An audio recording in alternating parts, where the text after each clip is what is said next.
तो दोस्तों आज हमारे पास है जियो का F320 मोबाइल। तो चलिए मैं आपको बताने वाला हूँ कि जो जियो का सिम है, इंसर्ट सिम आता है, नो नेटवर्क होता है, किस वजह से, किन कारणों से होता है ऐसा। तो दोस्तों इस मोबाइल के अंदर सबसे पहले देखिए, कोई सा भी मोबाइल हो, कोई भी मोबाइल हो और कोई भी फॉल्ट हो, सबसे पहले हमें फॉल्ट फाइंडिंग आना चाहिए कि हमें फॉल्ट फाइंडिंग आता है या नहीं आता है, हमें फॉल्ट फाइंडिंग किस तरह से करना है, ये चीज़ें मायने रखती हैं।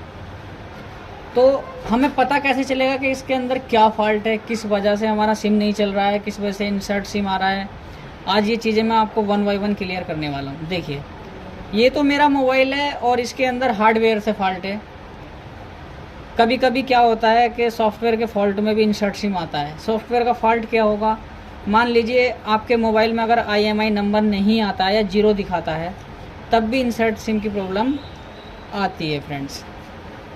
तो सबसे पहले यदि आपके पास कोई मोबाइल आए, उसका इंसर्ट सिम आ रहा है, तो सबसे पहले तो आपको उसका IMEI नंबर चेक कर लेना है। ये तो हो गया आपका सबसे पहला स्टेप। उसके बाद आपको बेस बैंड चेक करना है। अब मान लीजिए आपका बेस बैंड भी ओके है, IMEI नंबर भी ओके है और फिर भी प्रॉब्लम आ रहा है, तो क्यों आ रहा है और इंसर्ट सिम क्यों आ रहा है। तो नेटवर्क सेक्शन के बारे में हम थोड़ा सा बाद में बात करेंगे। पहले सिम का जो बे है, हमारा जो सिम का मोटिव है, उसको क्लियर कर लेते हैं, क्योंकि मैक्सिमम प्रॉब्लम सिम की आती है, इंसर्ट सिम की आती है और नेटवर्क की आती है। तो पहले हम सिम का क्लियर करेंगे, उसके बाद नेटवर्क सेक्शन पे जाएंगे। तो चलिए वन बाय वन। सबसे पहले तो हमें ये पता होना चाहिए कि हम किस पॉइंट को किस नाम से जानते हैं, कौन सी लाइन हमारा किस नाम की है। ये नहीं करना है कि 1 नंबर 2 नंबर आगे पीछे ऊपर नीचे, ये नहीं करना है। किसी से बात भी करनी तो आपको उसका नाम बताना है, किस लाइन का फॉल्ट कहाँ से आ रहा है। मान लीजिए, सपोज कीजिए, देखिए ये मान लीजिए यहाँ से 1 नंबर मान लीजिए, अब ये ग्राउंड है, ठीक है। अब इस ग्राउंड तो सभी जानते हैं, ग्राउंड होता है बॉडी से टच कहीं भी। ये तो सिंपल भाषा में समझ सकते हैं सभी भाई। ये ग्राउंड है हमारा। तो इस पे क्या होता है, यदि हम कॉल टेस्टिंग पे चेक करेंगे मीटर से, तो ये ग्राउंड पे बजर मोड पे बीप दिखाई देगा। ये देखिए, आपको बीप की आवाज़ आ रहा होगा। अब दूसरा नंबर क्या है हमारा, दूसरा नंबर है हमारा NC, न्यूट्रल कनेक्टर बोलते हैं इसको। आप लिख लीजिए किसी कॉपी और पेंसिल में, इसको बोलते हैं न्यूट्रल कनेक्टर। इस पर कोई ना रीडिंग आएगा, ना बीप आएगा, ना ही किसी तरह का कोई वैल्यू शो करेगा। ओके फ्रेंड्स, तो ये 2 क्लियर हो गए हमारे। ये हमारा ग्राउंड, ये हमारा NC। तो इन दोनों लाइनों में तो प्रॉब्लम बहुत कमी से आती है। इनमें देखा नहीं अभी तक, मेरे पास तो ऐसा कोई मोबाइल अभी तक आया नहीं जिसका ग्राउंड ओपन हो। ओके फ्रेंड्स, अब तीसरे नंबर पे आता है आपका डाटा। देखिए ये वाला, ये डाटा की लाइन है फ्रेंड्स। अब इस पे हमें GR कितना मिलना चाहिए। GR कैसे चेक करते हैं, तो आपको जो मीटर का प्रोब है वो रेड वाला कहीं ग्राउंड कर लेना है और जो ब्लैक वाला है उसको, जो डाटा की लाइन है, आपको वहाँ रखना है। तो आपको 450 से लेकर 600 तक रीडिंग शो कर सकता है, तो ये नॉर्मल है। ओके फ्रेंड्स, अब मान लीजिए हमारी ये लाइन भी ओके है, तो यहाँ तक तो फॉल्ट इसमें कोई है नहीं। ये हमारा ग्राउंड है, ये हमारा न्यूट्रल कनेक्टर है और यहाँ हमें 450 वैल्यू आ रही है इसके अंदर। ओके फ्रेंड्स, अब चलते हैं हम 4 नंबर पे। 4 नंबर पे क्या है हमारा, ये देखिए मैं लिखा भी हूँ इधर, आपको दिखाई दे रहा होगा। ये है, ये 4 नंबर है, ये वाला। ये रीसेट की लाइन है फ्रेंड्स। ये डाटा है, ये वाला डाटा है और ये रीसेट है। ये लाइन यहाँ तक आती है, ये वाली। ये नीचे डाटा पे जाती है 3 नंबर पे, ये वाली 3 नंबर पे जाती है। ये हमारा 4 नंबर की लाइन है, ये रीसेट है। इस पर भी हमें 450 के आसपास वैल्यू मिल रही है फ्रेंड्स। इसका तो GR मिल रहा है, तो 450 के लगभग मिल रहा है हमें। ओके फ्रेंड्स, तो ये लाइन भी हमारी ओके है। अब आता है 5 नंबर। 5 नंबर ये वाला है हमारा। इसको क्या बोलेंगे, ये है क्लॉक। ये देखिए लिखा हुआ है मैंने CLK। CLK का मतलब होता है क्लॉक। ये सीधी लाइन हमारी CPU में जाएगी। ओके फ्रेंड्स, अभी मैं इसकी लाइन भी बताऊंगा, इसका किस लाइन का पॉइंट हमें कहाँ मिलेगा। तो क्लॉक हमारा कहाँ गया, ये इसमें। ये हमारी लाइन कौन सी, क्लॉक। ये भी हमें वैल्यू पूरी मिल रही है। अब ये हमारा न्यूट्रल कनेक्टर पे नीचे की साइड में पहुंच रहा है दूसरे नंबर पे। ये कौन सा है हमारा, ये है हमारा BDD। ओके फ्रेंड्स, ये BDD हमारा ये वाली लाइन है। BDD, ये देखिए इस पर बीप आ रहा है। तो प्रॉब्लम क्या है कि इस लाइन में हमारी शॉर्टिंग है, VDD की लाइन में शॉर्टिंग है। अब ये लाइन हमें कहाँ मिलेगी जा कर के? तो देखिए ये CPU के पास भी मिलती है हमें, यहाँ इस रेजिस्टेंस पे। ये देखिए यहाँ पर भी ये शॉर्टिंग दिखा रहा है। उसके बाद ये लाइन कहाँ जाएगी मैं क्लियर दिखा देता हूँ आपको, थोड़ा माइक्रोस्कोप जूम कर लेता हूँ ताकि आपको अच्छे से दिखाई दे। ये देखिए फ्रेंड्स, आज आपको एक पॉइंट की जानकारी देने वाला हूँ दोस्तों। वीडियो में बहुत मज़ा आएगा, और किसी दिन मौका मिला तो CPU उतार के आपको उसकी CPU के नीचे की वॉल्स भी दिखाऊंगा मैं कि किस किस लाइन पे कौन सी हमारी लाइन जाती है। फ्रेंड्स समय नहीं मिल पाता है दोस्तों। किसी भाई का कमेंट था कि भाई जियो 320 का माइक का बताएं, तो इसलिए कोशिश कर रहा हूँ आप सभी को बताने का। ये सिम कार्ड के लिए बताया था कि सिम कार्ड और नेटवर्क पे बहुत ज़्यादा प्रॉब्लम आती है। दोनों फॉल्ट एक वीडियो में कवर कीजिए। एक हमारे कमलजीत भाई हैं, अमृतसर के रहने वाले हैं, उनका पर्सनली रिक्वेस्ट है, तो उनके लिए मैं वीडियो स्पेशल बना रहा हूँ। तो देखिए अब जो हमारा VDD का लाइन है वो हमें इस कैपेसिटर पे मिलेगा यहाँ, और उसके बाद देखेंगे आप गौर से तो ये इस पॉइंट पे यहाँ पर मिलता है। उसके बाद ये CPU में इधर से निकल के फिल्टर होकर चला जाता है फ्रेंड्स। ओके दोस्तों, तो देखिए यहाँ भी शॉर्टिंग है, यहाँ भी शॉर्टिंग है, और यहाँ पे भी शॉर्टिंग दिखा रहा है, यहाँ पे भी शॉर्टिंग दिखा रहा है। तो ये शॉर्टिंग क्यों आ रही है फ्रेंड्स? ये शॉर्टिंग क्यों आ रही है, क्यों बन रही है शॉर्टिंग? तो चलिए जानने का प्रयास करते हैं। अब मान लीजिए आपका रीसेट का लाइन ओपन हो जाए, आपका डेटे का लाइन ओपन हो जाए, आपका क्लॉक का लाइन ओपन हो जाए, या आपका VDD का लाइन भी ओपन हो जाए, तो आप जंपर कैसे करेंगे, कैसे आप उसको ढूंढेंगे, तो वो भी मैं आपको दिखाऊंगा। सबसे पहले तो चलिए कोशिश करते हैं इसका शॉर्टिंग निकालने का। तो देखिए फ्रेंड्स, ये देखिए ये एक सिंपल सा दिखाई दे रहा होगा आपको कैपेसिटर। ये लाइन यहाँ पर भी आती है, ये VDD की लाइन यहाँ पर भी आती है। तो हम क्या करेंगे, इस कैपेसिटर को यहाँ से रिमूव करके देखेंगे, उसके स्थान पर दूसरा लगाएंगे। पहले हम इसको रिमूव करेंगे SMD से। ओके फ्रेंड्स, तो बने रहिए दोस्तों, वीडियो में बहुत मज़ा आने वाला है। मैं अपनी SMD चला देता हूँ और इसको निकालने की कोशिश करेंगे। दोस्तों हाथ की सफाई बहुत ज़रूरी है, काम करना हाथ की सफाई होनी चाहिए। ओके फ्रेंड्स, तो चलिए इसको निकाल देते हैं यहाँ से।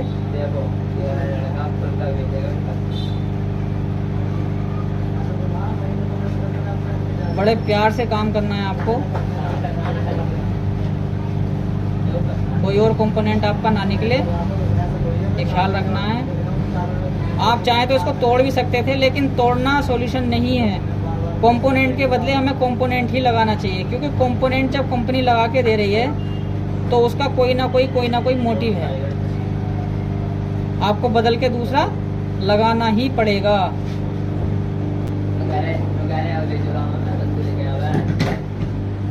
तो देखिए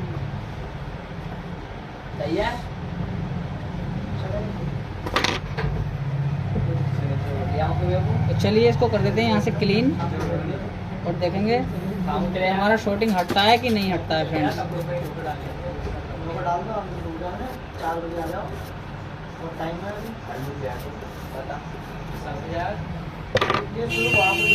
तो देखिए अब हम इसको चेक करते हैं कि हमारा VDD की लाइन का शॉर्टिंग हटा या नहीं हटा। तो देखिए फ्रेंड्स, ये हमारा 350 के आसपास वैल्यू यहाँ शो करने लगा है।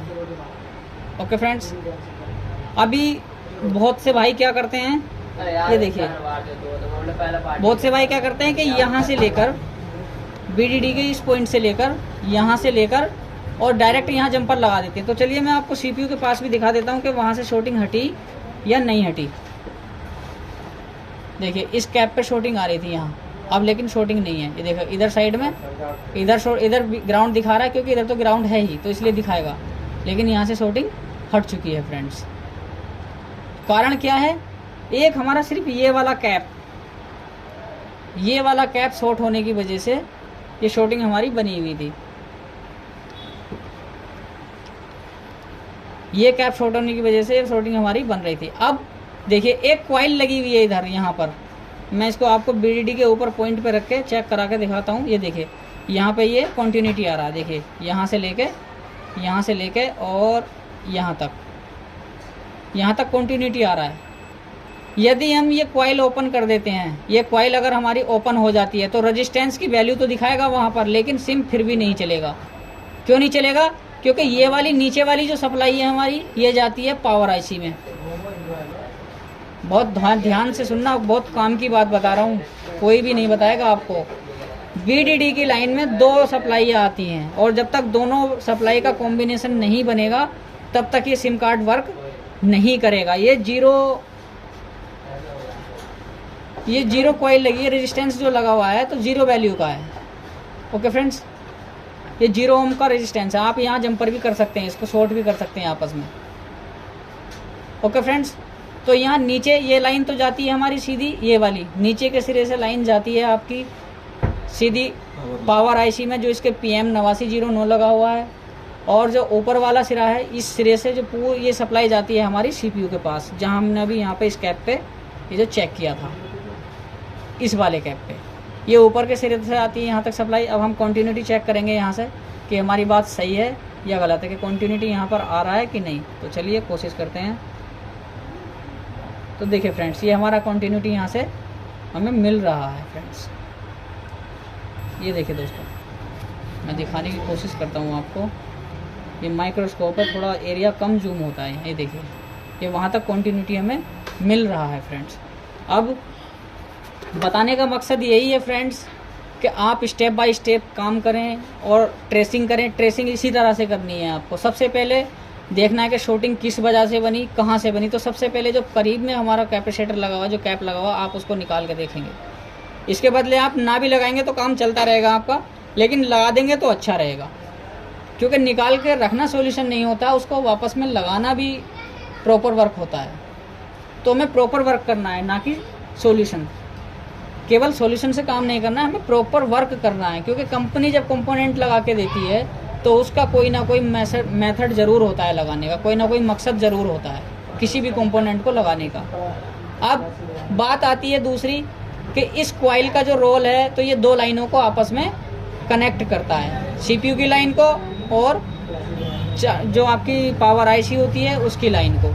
ये पावर IC में सप्लाई जाती है हमारी डायरेक्ट, और ये डायरेक्ट CPU में जाती है। अगर ये कॉम्बिनेशन हमारा कट जाएगा किसी वजह से, मान लीजिए यहाँ ये कैप हमारा ठीक है, शॉर्टिंग नहीं है, GR बराबर मिल रहा है, लेकिन फिर भी सिम नहीं चल रहा है, क्या समझे? यहाँ पर आपको GR वैल्यू मिल रही है, मान लीजिए 385, 700, 600 मिल रहा है, लेकिन GR मिल रहा है, लेकिन सिम फिर भी नहीं चल रहा है। तो क्या हो सकता है कि ये कॉइल जो आपकी ये ओपन होगी 100%। आप इसको यहाँ से लेकर शॉर्ट कीजिए, या इस कॉइल को चेंज कीजिए, या यहाँ पर जंपर कर दीजिए, तो आपका 100%, 101% गारंटी है कि आपका सिम प्रॉपर वर्क करेगा, यदि ये कॉइल आपकी ओपन हो जाती है तब। तो अटैक कहाँ करना है? सबसे पहले अगर शॉर्टिंग है तो आपको ये कैप निकालना है। यहाँ से भी अगर नहीं हटती है तो देखिए, जो ये 2 कैप लगे हुए हैं यहाँ पर, मैं अगली बात भी आपको बता देता हूँ अभी। यदि उसको हटाने के बाद भी शॉर्टिंग नहीं हटती है तो ये वाला जो कंपोनेंट है आपका, ये जो कैप लगा हुआ, आपको ये निकाल देना है। इसको निकालने के बाद भी नहीं लगता है तो वापस में इसे भी लगा दीजिए, और जो नीचे से निकाला उसको भी लगा दीजिए। फिर आपका इस वाले से है, इसको निकाल दीजिए। अगर इसको निकाल के हट जाता है शॉर्टिंग तो ठीक है, और यदि किसी वजह से नहीं हटता फिर आपको CPU चेंज करना पड़ेगा या रिवॉल्व करके लगाना पड़ेगा। पहले आप रिवॉल्व करके लगाएं, और रिवॉल्व नहीं कर सकते हैं तो चेंज करके लगा दें। अगर रिवॉल्व करके भी काम नहीं चलता तो चेंज कर दीजिए। तो आशा करता हूँ बात समझ में आई होगी। तो चलिए अब हम जो हमारी बाकी की 3 लाइनें हैं, कौन कौन सी? ये तो BDD आ गई हमारी, मैं इसको जूम आउट कर देता हूँ थोड़ा, जो आपको अच्छे से दिखाई देता है, ठीक है। ये तो हमारी हो गई BDD। अब बारी आती है हमारा क्लॉक, डाटा और रीसेट। तो देखिए, क्लॉक, डाटा और रीसेट आपको जो मिलेंगी तो यहाँ पर मिलने वाली है। तो फ्रेंड्स, ये जो पॉइंट देख रहे हैं आप, ये डाटा, क्लॉक और रीसेट के पॉइंट्स हैं दोस्तों। तो आपको जो यहाँ से लेकर ये आपका रीसेट का पॉइंट है, ये बीच वाला डाटा का पॉइंट है। तो रीसेट वाला जो ये क्लॉक है नीचे वाला, ये वाला पॉइंट क्लॉक का रेजिस्टेंस, क्लॉक की लाइन है, और बीच वाली डेटे की है। ओके फ्रेंड्स, और ये लास्ट वाली आपका रीसेट है नीचे वाला। ओके दोस्तों, ये रीसेट है। तो आपको क्या करना है, मान लीजिए अगर आपकी कोई लाइन ओपन हो जाए सिम कार्ड की, मान लीजिए ये डेटे की लाइन ओपन हो जाए यहाँ से, या ये आपका रीसेट की लाइन ओपन हो जाए, या क्लॉक की लाइन ओपन हो जाए, तो आप यहाँ से लेकर एक नीचे कनेक्टर तक जंपर कर सकते हैं दोस्तों। कोई इस पॉइंट का हो जाए या इस पॉइंट का, कोई से तीनों में से किसी का भी अगर ओपन हो जाता है ट्रैक, तो आप यहाँ से लेकर सिम ट्रे के पास में जंपर कर सकते हैं दोस्तों। तो दोस्तों ये बात हमारी क्लियर हो चुकी है कि हमारा जो पॉइंट ये नीचे लेके, यहाँ से लेके और नीचे तक कनेक्टेड होते हैं। किसी वजह से मान लीजिए कोई भी लाइन ओपन हो जाए तो आपको इस तरह से यहाँ से जंपर कर देना। अब चलिए एक बात करते हैं आपके, तो फ्रेंड्स अब बात करते हैं नेटवर्क सेक्शन की। नेटवर्क सेक्शन में सबसे पहले आपको WTR को नहीं छेड़ना है। सबसे पहले आप चेक कीजिए, देखिए ये सेक्शन आप यहाँ से ट्रेस कर सकते हैं, 1 बाय 1 कंपोनेंट आपको चेक करते चले जाना है। यदि आपका यहाँ से लेके यहाँ तक के लाइन ओके हैं, उसके बाद आपको WTR पे अटैक करना होगा दोस्तों। एक चीज़ और, इससे पहले एक चीज़ और आता है, देखिए ये जो कैपेसिटर है आपका, ये कैपेसिटर आपको दिखाई दे रहा होगा। अगर यहाँ आपको वीवैट की सप्लाई मिलती है तो समझ लीजिए आपकी ये लाइन भी ओके, यहाँ पर और यहाँ पर आपको वीवैट की सप्लाई मिलनी चाहिए फ्रेंड्स। अगर यहाँ तक आपको वीवैट की सप्लाई मिल रही है तो समझ लीजिए आपका यहाँ तक का सेक्शन ओके है। अब उसके बाद चलेंगे आप WTR पे। तो दोस्तों अगर नेटवर्क का अधिकतर जो इश्यू आता है तो इस मोबाइल के अंदर WTR की वजह से आता है। आपको कुछ नहीं करना है फ्रेंड्स, सबसे पहले आपको WTR रिवॉल्व करके लगाना है, और रिवॉल्व करने के बाद भी आपका सॉल्यूशन यदि नहीं होता है तो क्या करना होगा, आपको इसको चेंज कर देना है दोस्तों। आपका 100% सॉल्यूशन हो जाएगा फ्रेंड्स। ये बात होगी आपके नेटवर्क सेक्शन की। नेटवर्क सेक्शन में कुछ खास इसमें ज़्यादा है नहीं, आपको WTR पे काम करना है, और इसके कुछ वोल्टेज हैं, ये 1.8 वोल्ट की सप्लाई चलती है इन कैपेसिटरों पे, आपको ये चेक कर लेनी है फ्रेंड्स। लेकिन जब WTR ख़राब हो जाता है तो ये 1.8 वोल्ट सप्लाई इसकी रुक जाती है दोस्तों। अब बात करते हैं, मान लीजिए मोबाइल अगर आपका ऑन तो होता है लेकिन चार्जिंग लगाने पर ऑन होता है, विदाउट चार्जिंग ऑन नहीं होता है मोबाइल, तो इसके लिए क्या सॉल्यूशन है, इसके लिए भी देखिए एक कमाल का सॉल्यूशन बताने वाला हूँ दोस्तों। देखिए ये एक फ्यूज लगा हुआ है यहाँ, ये फ्यूज है। आपको क्या करना है, इसको वाटर डैमेज होने की वजह से ये फ्यूज बेकार हो जाता है या ओपन हो जाता है, तो ये मोबाइल ऑन होता है चार्जिंग पे, विदाउट चार्जिंग लगाए ये ऑन नहीं होता है मोबाइल। तो इसको आपको क्या करना होगा, जंपर करना होगा या इसको चेंज करना होगा, आपका 100% सॉल्यूशन हो जाएगा दोस्तों। तो दोस्तों वीडियो से कुछ सीखने के लिए मिला हो और वीडियो हेल्पफुल लगी हो तो दोस्तों एक प्यारा सा कमेंट करें और अपने छोटे भाई के चैनल को सब्सक्राइब करें। और ये वीडियो जो है पर्सनली एक हमारे मित्र हैं, अमृतसर के रहने वाले हैं, जिनका नाम है